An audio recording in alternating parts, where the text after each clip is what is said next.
सबसे पहले भोजपुरिया समाज के हमरा तरफ से सादर प्रणाम बा। आ हमनी के जीवन मिलल बा, ये पृथ्वी पर जन्म भइल बाटे ए खतरा कि भगवान के भजन कइल जाओ। ज़्यादा से ज़्यादा समय भगवान के भजन में बीतो। धन दौलत तो कमाही के बा, भगवान भी कहले बानी कि कर्म कीजिए, लेकिन कर्म वैसा नहीं होना चाहिए। वो तरह कर्म ना होखे जिसमें भगवान के ही आदमी भूल जाए, उनके भजन भी भूल जाए। यही परिप्रेक्ष्य में हम एगो भजन तैयार कैले बनी, जौना के रउआ लोग सुनी लोगिन।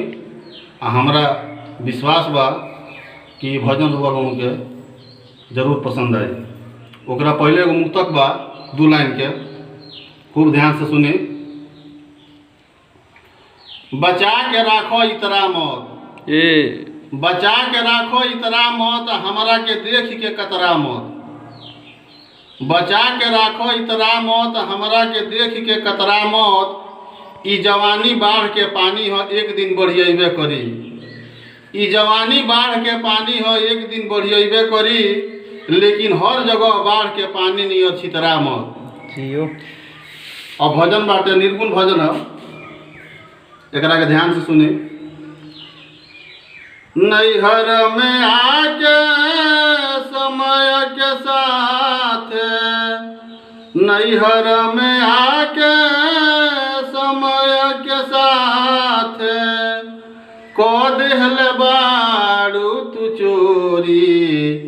गवनवा कैसे तुझे बुए गोरी, गवनवा कैसे तुझे बुए गोरी। नैहर में आके समय के साथ, को दिहल बारू तू चोरी। गवनवा कैसे तुझे बुए गोरी, गवनवा कैसे तुझे बुए गोरी। बचपन में सखियन साथ कैलू खूब खेला, अवगुण के आपन बना लिहलु चेला। बचपन में सखियन साथ कैलू खूब खेला, अवगुण के आपन बना लिहलु चेला। गुण रूपी भाई तोहार साथी छोड़ दिहले, गुण रूपी भाई तोहार साथी छोड़ दिहले।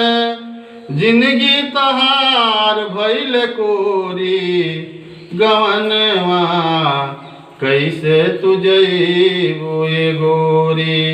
गवनवा कैसे तुझे बुए गोरी। देहिया में तहरा देखनी कोई गो रंग बा, चल के न ढंग बा औरी बोल के न ढंग बा। देहिया में तहरा देखनी कोई गो रंग बा, चल के न ढंग बा औरी बोल के न ढंग बा।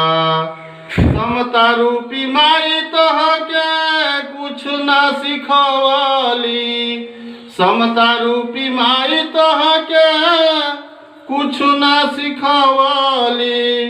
के करा से करबू हाथ जोरी, गवनवा कैसे तुझे बुए गोरी। गवनवा कैसे तुझे बुए गोरी। सटके सिमटके कैलू जिंदगी जियनवा, काहे खातिरे बबुनी अइलू जहनवा। सटके सिमटके कैलू जिंदगी जियनवा, काहे खातिरे बबुनी अइलू जहनवा।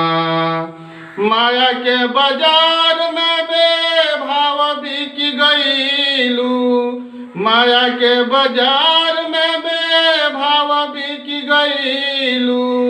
दिहल जिंदगी पिया मोरी गवनवा कैसे तुझे बुए गोरी गवनवा कैसे तुझे बुए गोरी कहाँ जाके रहबू नाही पियावा से भेंटबा जैसे कुदरिया के टूटल बेटबा कहाँ जाके रहबू नाही पियावा से भेंटबा जैसे कुदरिया के टूटल बेटबा सास ससुर जी के सेवा न कैलू सास ससुर जी के सेवा न कैलू ओझा जी से नाता दिहलू तोड़ी